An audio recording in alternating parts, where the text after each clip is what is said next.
Ulit, sasali ako ng singing contest bukas ha. I-wish mo ako ng good luck. Hindi good luck ang kailangan mo. Talent.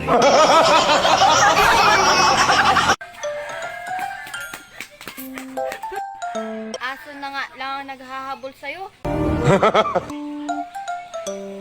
Pinapalo mo pa.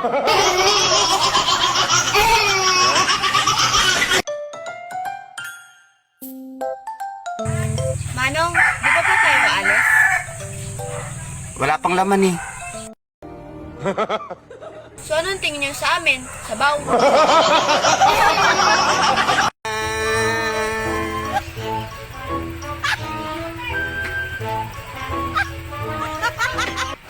Oh, kamusta ang school?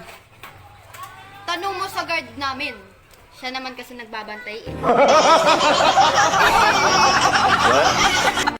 Wag mo lalait sa school namin. Bakit school niyo ba may computer? Oo. School niyo ba may internet? Meron! Nakakakunik pa nga ako. Ang kaklase mo, papanghi. Unlike you, your classmates are dwarf. Lo! Pag-away-away lang. Walang English yan.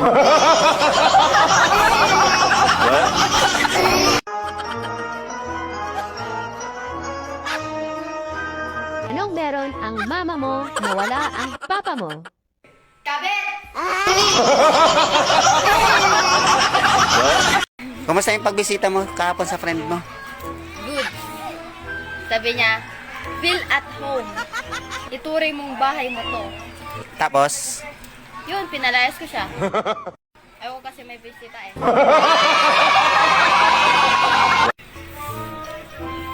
Ulit, paano kung naging pulis ka na at ang aarestuhin mo ay si mama mo? Anong gagawin mo? Magtatawag ako ng backup. Dragon yun eh. Bayad po. 50. Ito na yung 50? Alam mo ba ulit, nung panahon namin, yung 50 pesos kong dala, paglabas ko sa store, meron na akong 2 soft drinks, 1 balot ng biscuit, 2 malalaking chichirya, at maliit na cup ng ice cream. Siyempre! Wala pang CCTV nun eh.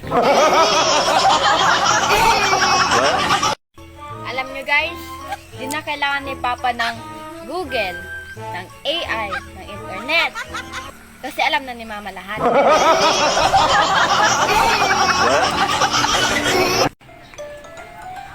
Kasi si Tintin, Hay nako yung anak ko na yan, tinawag ba naman akong impacto?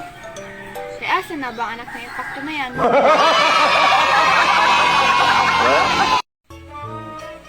Ate, Ano?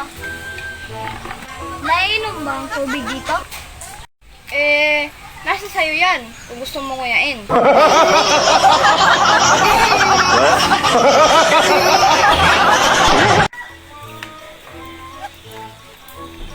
Ito na ma. Ano ba yan? Kakainin ko tapos nakahawak yung kamay mo? Eh baka mahulog ulit sa lupa eh.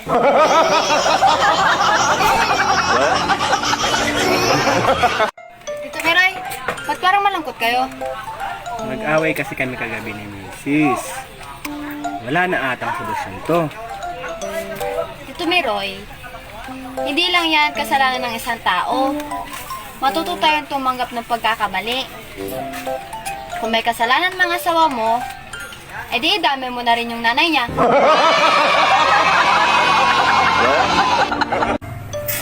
Ni, nagugutom na ako. Ni, anong ulam? Mensa, pili ka lang. Walang iya. Sardinas lang naman. Anong pagpipilian dito? Kaya nga, pili ka lang kung kakain ka ba o hindi.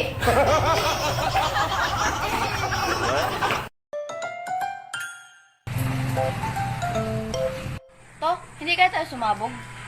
Bakit wala namang apoy ito ah? Ang lakas ng putok nyo eh.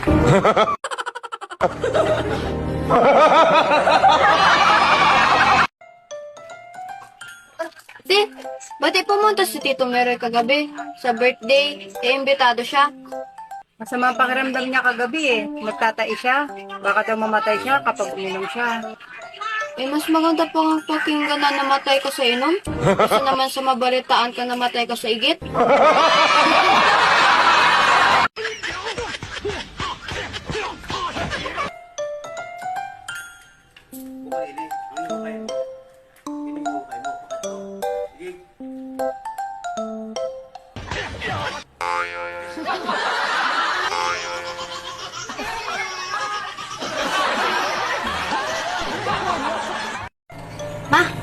Di ba magkapatid sina Papa at Tito Meroy?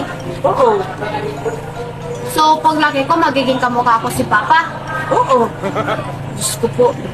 Sana huwag na ako lumaki.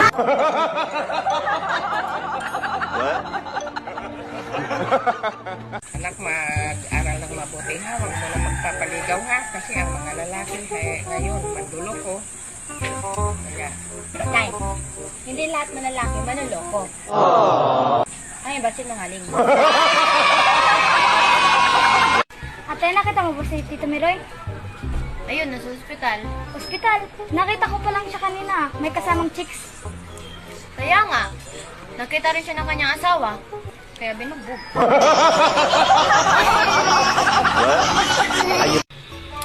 Ate, ba't parang malungkot kayo? Umalis kasi si Miroy, pumuntang Maynila. Sus! Lalaki lang. Bumili na lang kayo ng lugaw. Maitlog din yun. Ne, ano ang rason kung bakit masay pa ng unang panahon si Eva at Adan? Kasi wala pa silang biyanan. O, di ba sabi ko na nga ba may nangunguha dito ng mangga eh. Sino ba papa mo gusto kong makausap?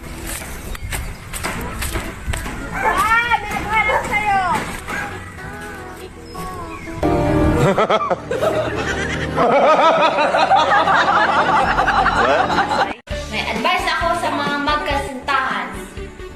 Kapag ang partner nyo ay naging malambing at malinis sa katawan, niloloko ka na yan.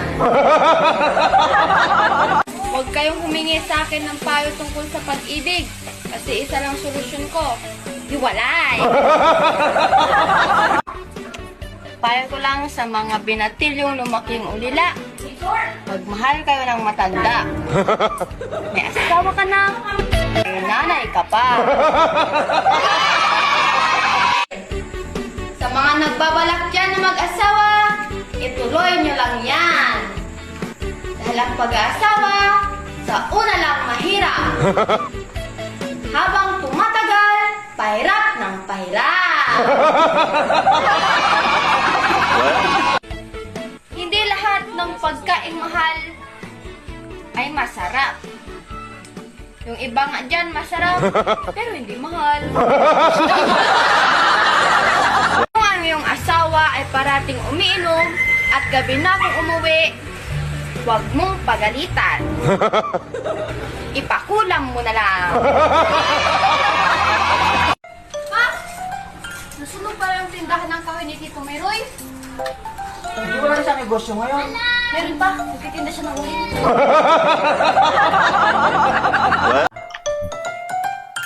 Anong sabi mo pag kakagatin ng leon ang mama mo, sinong ililigtas mo? Abang Leon. Di pa ako na nakakakita eh. Eh, ano gagawin mo sa leon? E di paamuhin ko. Mas madali pa yun paamuhin kaysa kay mama.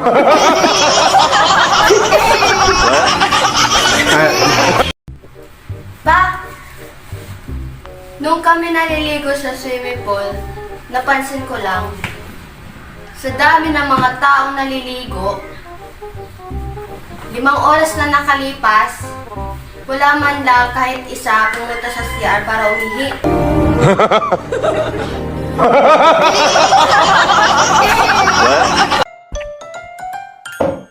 Anong hayop to? Usa to, di ba? Ano sa English yan? Di ko alam sa English ang usa. Yan ang tawag ng mama mo sa akin pag naglalambing siya. Supot? Supot pala to sa English. Kulit! Kulit! Bakit? May nagliligaw ba sa'yo? Wala! Buti nga sa'yo!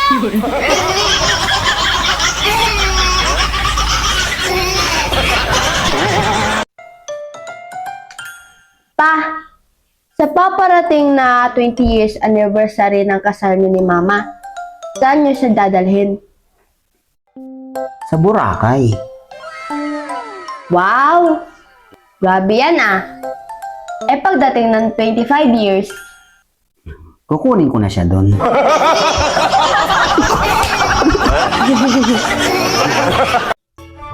Alam mo ate, inis na ako dun sa kaklase ko. Tinatawag ako na bakla. Kung tinawag kang ulit na bakla, sapakin mo agad. Ayoko ate. Ang gwapo kasi.